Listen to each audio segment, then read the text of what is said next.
Well, thank you for allowing me to be with your children and wherever you are, whether you're inside this building or outside this building. I'm excited about being with you. Pastor Steve is at International Christian Center right now, and he's right in service right now. He's probably jumping up, dancing, and I have no idea what he's doing right now. So Pastor Steve, whatever you do it, just keep doing it.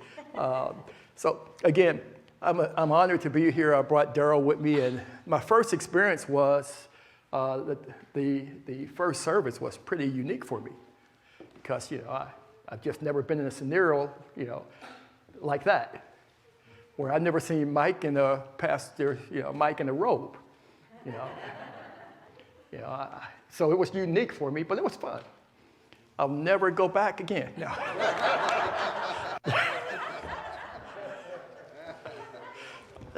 No. All the people there was warm and kind and loving, and they said that something that was said to them meant a whole lot. Well, today I got a few minutes to tell you a little bit about this series you're on called Hidden Wisdom.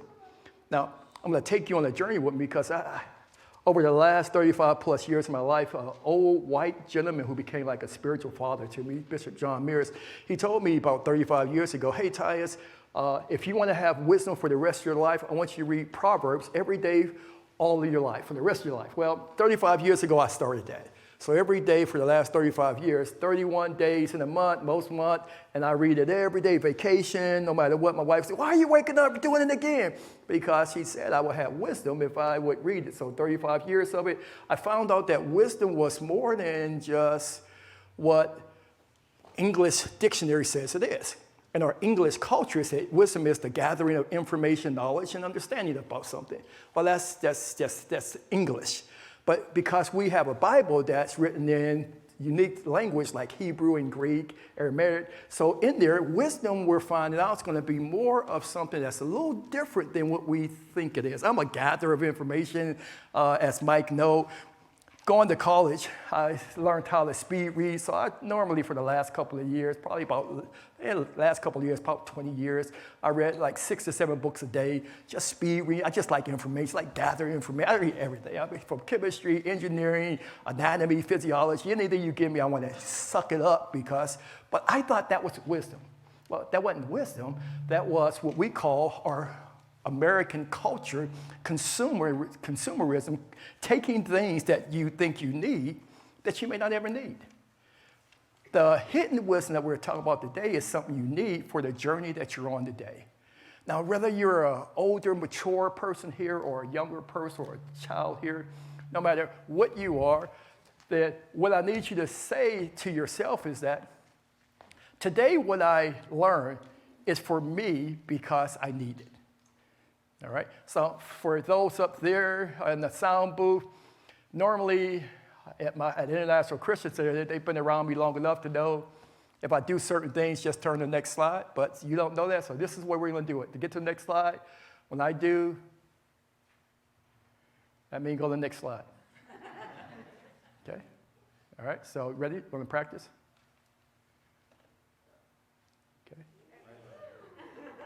Oh, now if I do this means,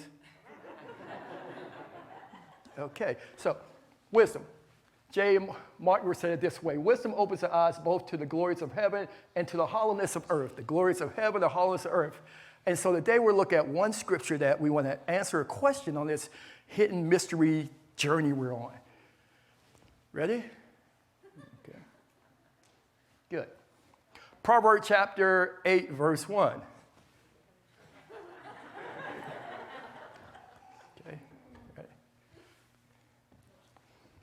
You ready? Yep. Next one. Get it. Good. We're going to get this. All right. Now, does wisdom call out? Here's a question. Does wisdom call out? We asked the children that today. Does wisdom call out? Doesn't understanding make her voice heard? All right. So we're going to answer a question today. Does wisdom call out? And here's the answer. Doesn't wisdom call out? And you have to help me by saying, yes. Yeah. So wisdom does call out. Now, we're going to find out if it called out, did we answer it? And if we didn't answer it, what do we have today inside of us that we think is wisdom? Some of you may eat certain foods and you think that it's nutritional because you put it in and may not know the content of it, but because it's food, you put it in, but you say, oh, I'm full, but are you full on things that will help you live a healthier life? Or are you full on things that are not that healthy for you? Well, that's the same thing with wisdom. Does wisdom call out? Yes, and so what if wisdom was really not hidden? So I want to take you on a different journey a little bit. I want us to think, what if wisdom is not hidden, and what if it's calling us to go on a journey of a lifetime, uncovering wisdom that is needed for our earth life? What if God is trying to uncover something that is needed for our earth life before we get to eternity? And we haven't found it yet because maybe we may not be, maybe. And God wants us to search today. So he sent me from International Christian Center on this Unity Day to ask you to take a journey with me. All right? Now, wisdom in our Hebrew Bible has 3 different words. It has 3 unique words, and one of the words we're looking at in chapter 8, it has a word that, Chaldea, and it's a word that stands for,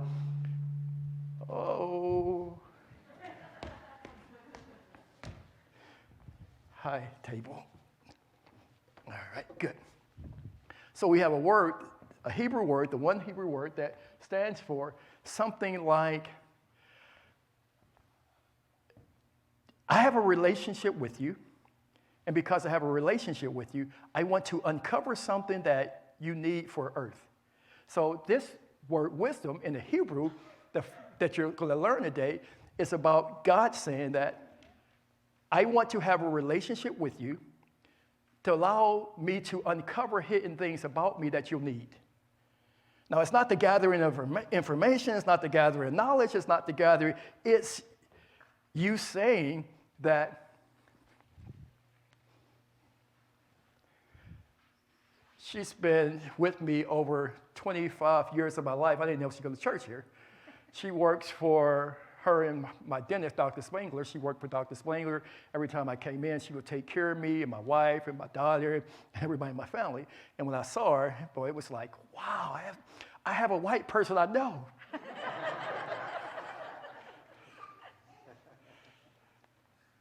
And so she gave me a big hug, and and her 2 friends like, how do you know him?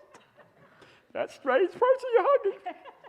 Well, anyway, so what if wisdom is us coming together, and so she's Jesus, and I found Jesus, and we come together, and wisdom says that we're going to take a journey, and as we're taking a journey, she's going to impart to me everything I need to, once I go out in the earth life that I have, she's going to guide it. Now, that kind of wisdom is the wisdom that we have to journey with Jesus to get. Without this kind of wisdom, then what you'll have is enough wisdom and knowledge and information to live a good life, but not live the God life. And the good life is what society wants us to have, but the God life is with wisdom that allows you to walk with him daily, and he'll stop you and say, hey, take a right turn. You say, oh, right. He says, hey, let me show you this. Oh, wow. And all this is a walk with Jesus. So what we're going to look at is the journey of walking with Jesus to the degree that he unwraps enough of his insights to you that allow you to have the quality of life that you deserve. All right? So that's what we're going to look at when we say wisdom. Now, in Proverbs chapter 8:17, it says that I, wisdom, love those who love me. So wisdom has this relational context to it. It's not just information gathering, knowledge, and insight. It's more relational. It's like God wants us to be in a relationship with him and walk with him, and all of a sudden he started uncovering things to us and about life and about eternity and about everything just for earth life. So he says, I, wisdom, love those who love me, and those who search for me, and those who take a journey with me, you'll find it. So what I want you to see is that wisdom is not only about the accumulation of stuff. It's about the relationship with an eternal God that wants to uncover a little bit more about him to you that you could never get by just going to church every Sunday. Now, I believe in going to church every Sunday.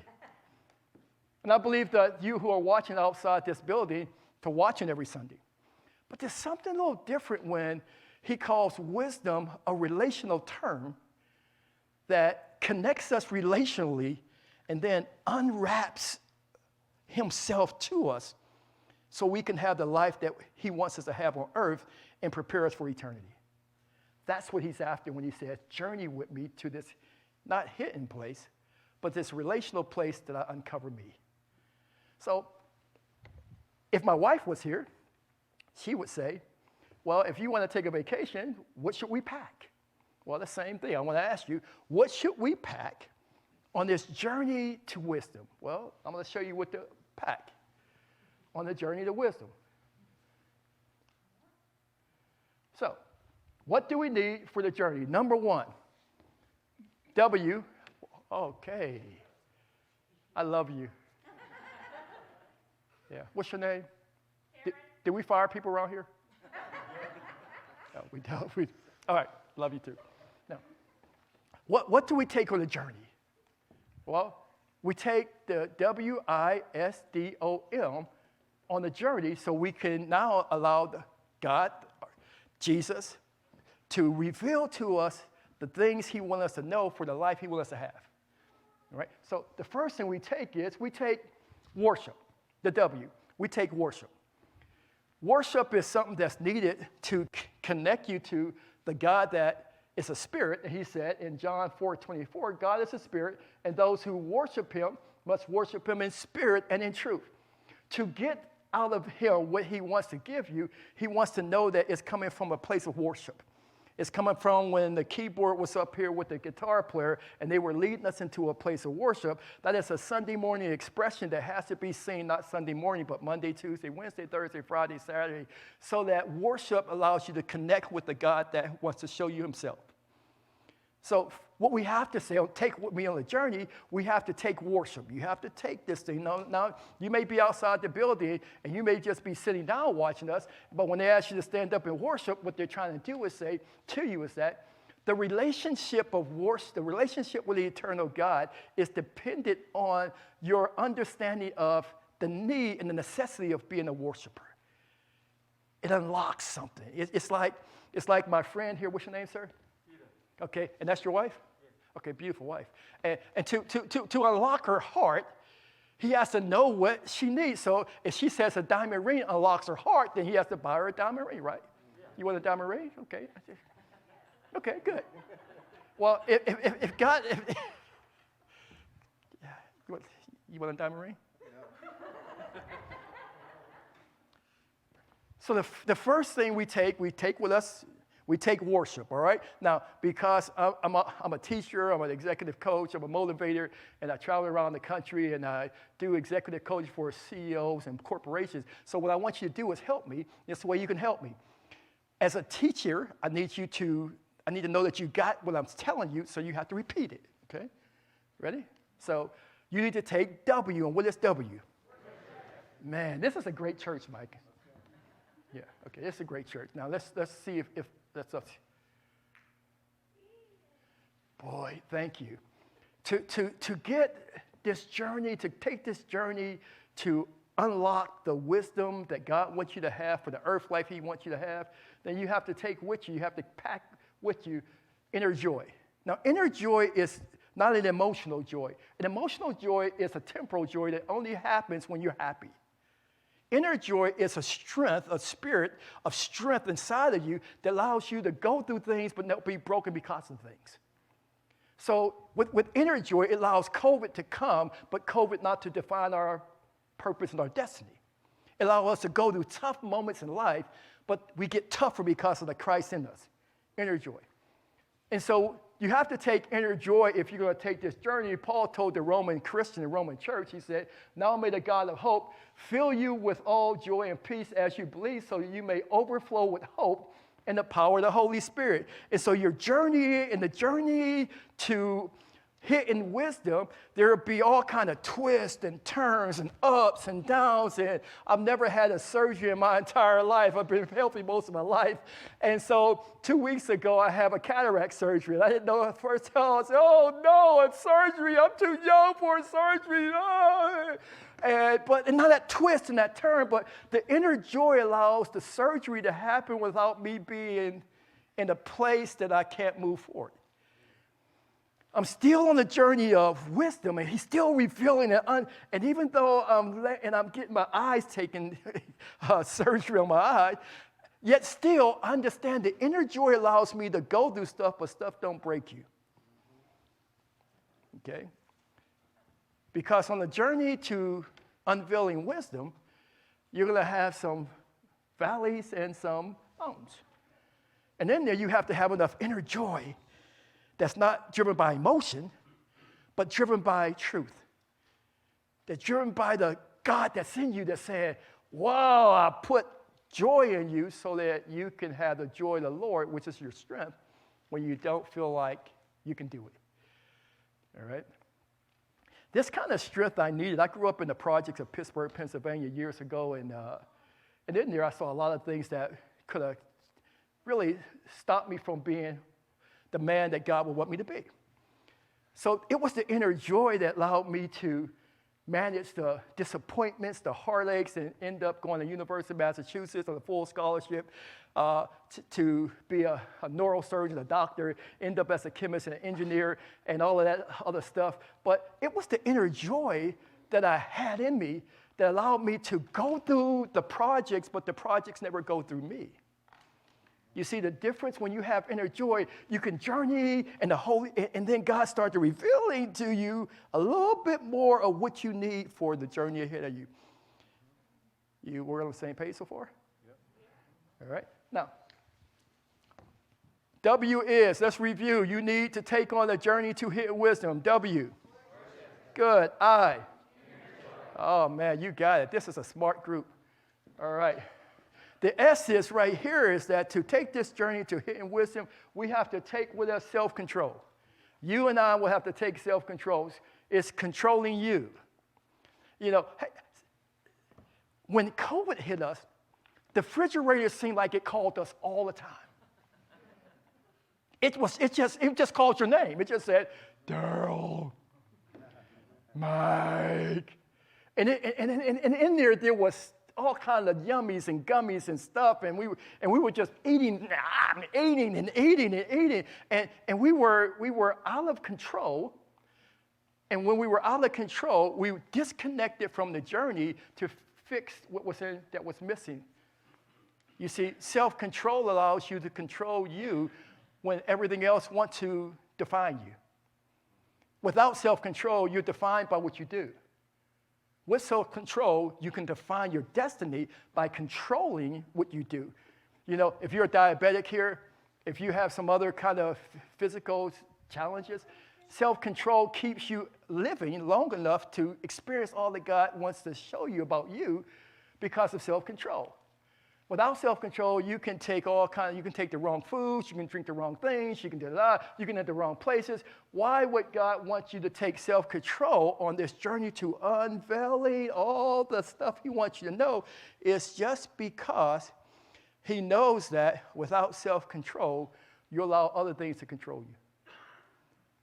You allow people's opinions, places. You know, I have some friends that say, you're really going to a Lutheran church? Yep, I am. You really going to leave your, yep, I am. Well, are you sure? Yes, I am.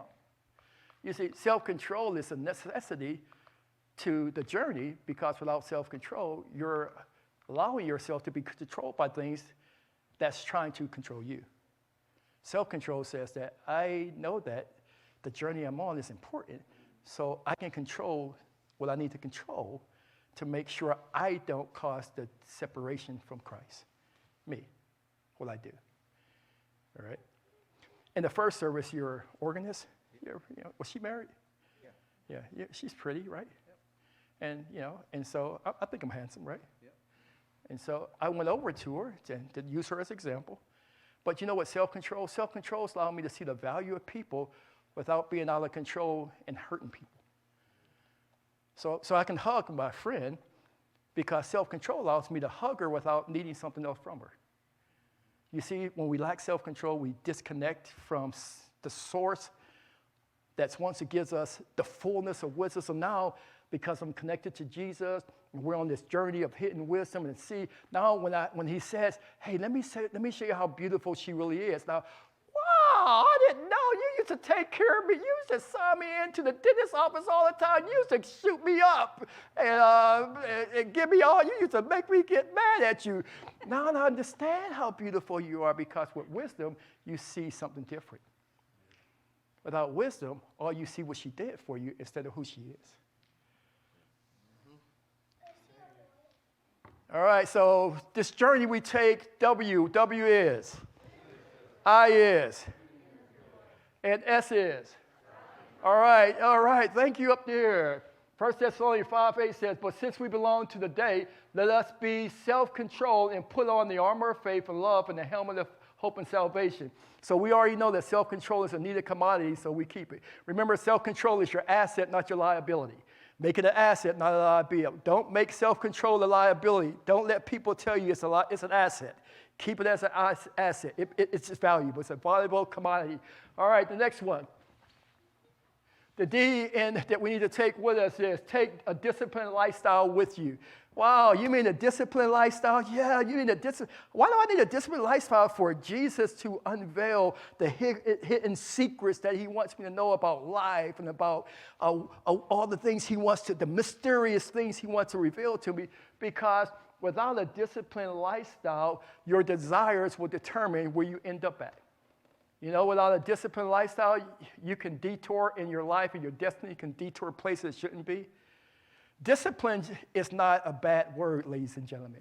And for you who are outside this building, don't let words become something that's not used for the betterment of your life. You know, I told the first services that there's a word that they call an English word that we use that I don't use the word, but many of us use. We said, I'm going to retire. All right, retire. It is a word, a European word in our dictionary, put in our dictionary, that says that there is no use for it, so put it to sleep. It is a term that comes from a European term that said the mule has no more use, so kill it. So don't give, it has no more use. So we use terms like that. And so without a disciplined lifestyle, you pick up terminology that detours your destiny. The terminology should be, take the word retire, get the one letter T, and shift it, take it out, and put an F there. We refire as we get older. So instead of you going to a retirement home, you go to a refinement home. Where you just refire. You find something else to do with your life until it's time to go home to be with Christ. You do something else. You refire. You see, without discipline, you'll take on words that will cause you to detour your destinies and end up in places you shouldn't be. Instead of, how many people have I met who use words like retirement, and a year later I don't see them on this planet no more? Because they don't have nothing to shoot for. And that's a word that we need to, again, I don't want to, it's a pet peeve of mine, so let me move on, because I'm not here to coach you. I'm here to be take the place of Steve for a day. Pastor Steve, I hope I'm doing well. If I'm not, it's on you when you get back. All right.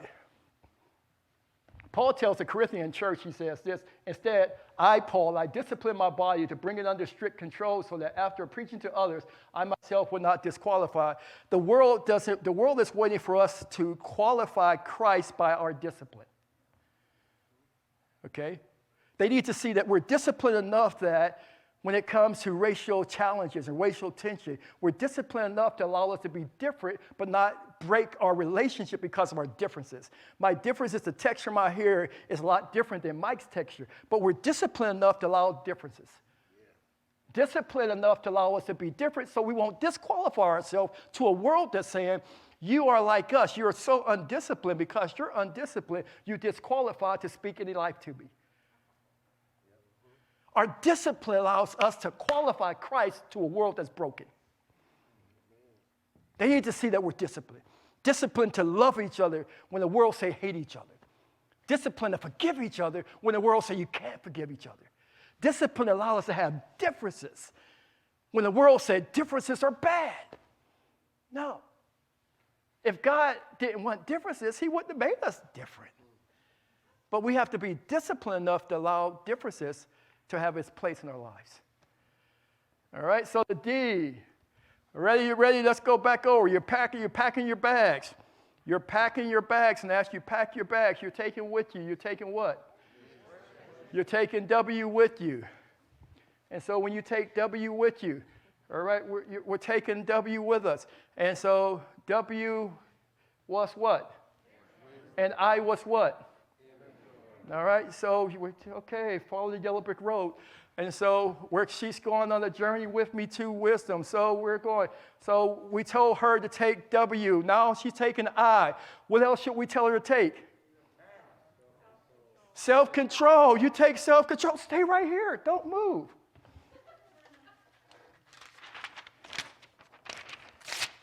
I know this is your paper. Sorry. All right. This is W. What is that? Worship. And to get back to your mommy where wisdom is at, you need to take I. And what is that? And you need to take S. Hold up. S. Yes, S. And what else? Okay, you got those three. Got it? Right now. Now look to the camera. They're way out there. And tell them to follow, ready? Follow the yellow brick road. It leads you to wisdom. All right? You can go back to mommy. I'll come back and get you later, okay? All right. Can we get it right here? Yeah. Yeah.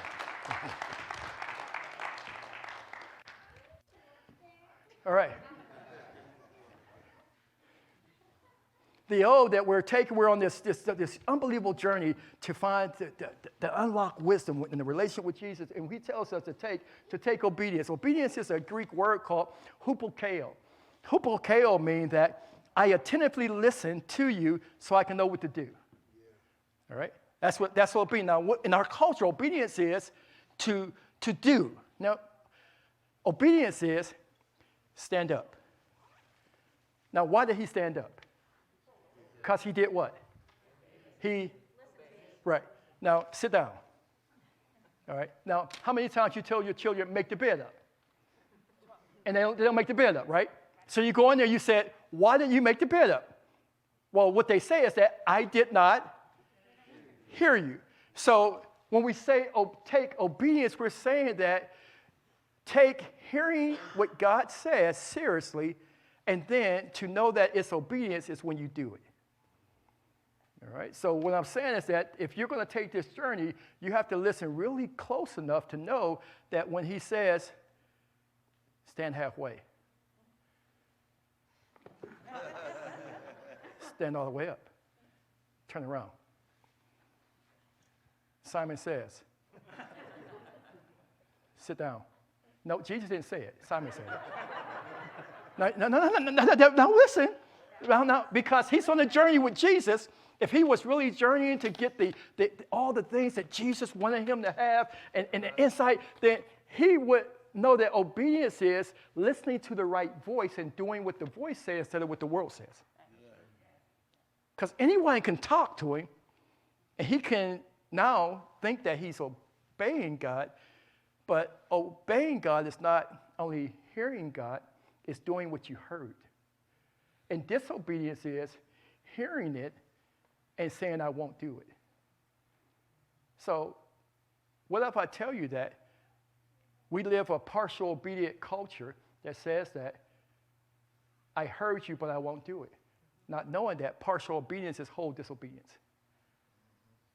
Your kid says, well, I heard you. Well, why didn't you make the bed up? Well, that's partial obedience. Isn't that whole disobedience? Yeah. Thank you, sir. Jesus didn't say sit down.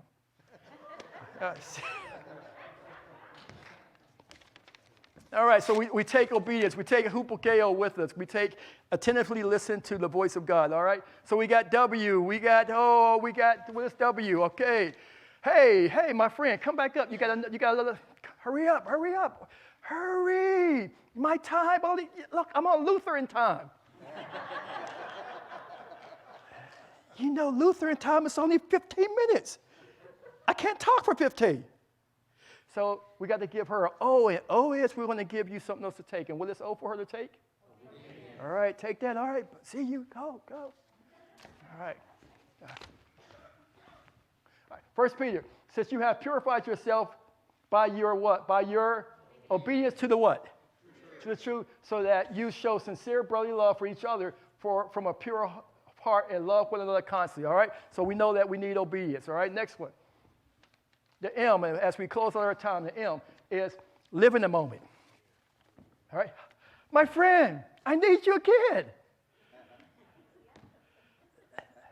All the way up. Come get it. Come get it. Come get it.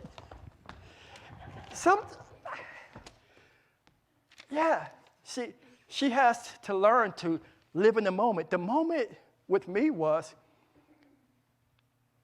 fun, engaging, but you know, instead of her looking at her mommy, she looked at me. You know why? Because when you're in the moment, you keep your eye on the person and not on the things around you. How many times do we miss the moment because we're distracted by everything else but the thing we need to stay focused on? All right? Can we put our hands together for her? She's on a great journey. Okay.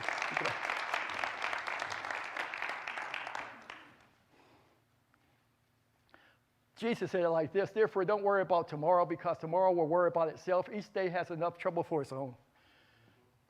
I'm not a big coffee drinker. I had some of the Lutheran coffee.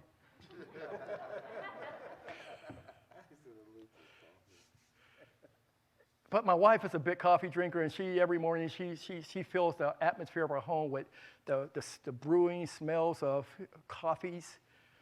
And so every morning I do a devotion for men from 7:30 to 8 o'clock on a phone call, Monday to Thursday, but 6:30 to 7 o'clock, I get in the front room of our home with a glass of coffee with my wife, and I sit down with her, and we look in each other's eyes with a glass of coffee, and all the worries we don't think about,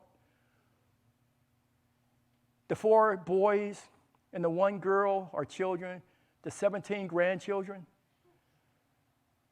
the International Christian Center Church, all the clients that I have, all the things that I could worry about, I'm in the moment with her because that's the most important thing that I need to stay connected to her. When Jesus is walking with you and he's asking you, stay in the moment with me, he's saying that simply is that if you really want the hidden things I want to give you, I want you to stay in the moment so you can have it. Because if not, you can't get back something that the moment is gone. And when you can't get it back, you'll want it back. You know, this is your son, this is your dad. They're in the moment. You're going to go to college. You're not going to be in that chair. But in the moment right now, not even thinking about college, not thinking about your responsibility, but in the moment, you get a chance to build on a relationship that allows you to uncover love for each other. Well, that's the thing that Jesus does when he says that, stay in the moment with me. I want to uncover a lot of me to you, because if not, all the distraction of society will make you more distracted, and you'll never have the hidden wisdom and insights that you need for all the distraction that will come. All right, so stay in the moment. You're in the moment right now, and you're in the moment right now, and wherever you are, and I close my time out because you're in the moment. I'm in the moment.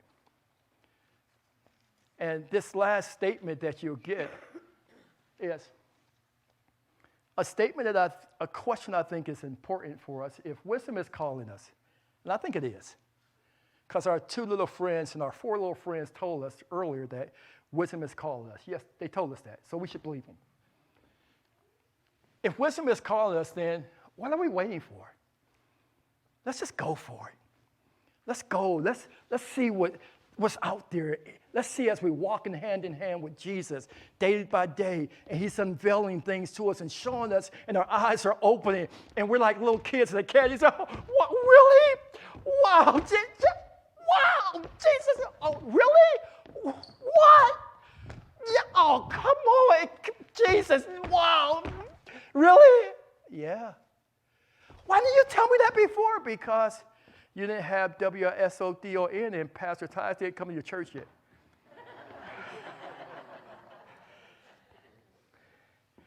And you don't have enough, you didn't pack the right things. But now you pack the right things, and let's just go for it. Well, the International Christian Center, the way we go for it this year is that we have a statement, a 2-word statement that we make over our church. And I'm going to give you that 2-word because if you're going to take this journey to see that it's really not hidden wisdom, it's a relationship that he wants to reveal something unbelievable to you, then this statement is a statement for you. Pastors called me and asked me, what do you think God is saying to you? Businessmen asked me, hey, what's the future? Here's my statement. We grow, period. Whatever Jesus wants me to grow in, whatever area, whatever, we grow, period. And here's my statement I wrote that I say to myself daily, that I tell my friends, my relatives, and our church, and your pastor is going to see this at the end of his service. And here's a statement that I think is for St. Luke today. I think that they may say that we're crazy here because you let an African-American man over your pulpit. They may say that you're a little radical because you guys can do a potluck together and you're going to hang out and you're going to eat together and laugh together and talk together and appreciate the differences and allow differences, but accept the Christ in us. And they may say that we're unrealistic because racism will be around for the rest of our life. You're unrealistic. You're unrealistic. Okay, yeah. However, in order for us to experience God's exponential growth in our lives and become innovators and become investors and influencers in a dark world, then crazy describes us well. If you want to describe me, crazy describes me well. Yeah. You know what describes me well? Because when you're on a journey to hidden wisdom with Christ and you're different and innovators and investors and influencers, all that is light. You are the light of the world and the salt of the earth. You're innovators. You're investors. You're influencers. And if you want to call me crazy, I'd rather be crazy with Christ than be bored in the world. If hidden wisdom is about a relationship with the eternal God that wants to unwrap himself to me, to show me how to experience the fullness of earth life, and to be able to accept the pieces of the puzzle that look a little different than me, then call me crazy. I'd rather be crazy and an innovator, an influencer, and an investor than just be a normally bored earthling that leaves the planet without even knowing why I was there. Call me crazy then. Thank you.